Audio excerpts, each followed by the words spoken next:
Hi front, എൻ്റെ ഇന്നത്തെ video ഉരുളക്കിഴങ്ങ് കട്ട്ലറ്റ്. അതിനായി ഉരുളക്കിഴങ്ങ് നന്നായി കഴുകി കുക്കറിൽ പുഴുങ്ങിയെടുത്തു, നന്നായി കുഴച്ചെടുത്തു. ഉള്ളി, വെളുത്തുള്ളി, കറിവേപ്പില, പച്ചമുളക് നന്നായി വഴറ്റിയെടുത്തതിന് ശേഷം ഇതിലേക്ക് കുറച്ച് മസാല ആഡ് ചെയ്യണം. ചിക്കൻ മസാല, ഗരം മസാല,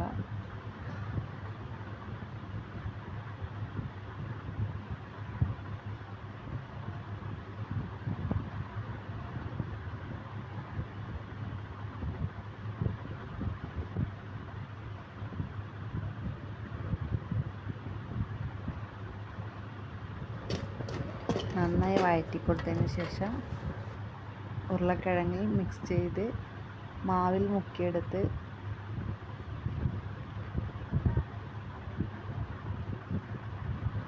എണ്ണ ചൂടായതിന് ശേഷം അതിലേക്ക് ഇട്ട് കൊടുക്കുക. ഇപ്പോൾ ഇവിടെ ഉരുളക്കിഴങ്ങ് കട്ട്ലറ്റ് റെഡി ആയിട്ടുണ്ട്.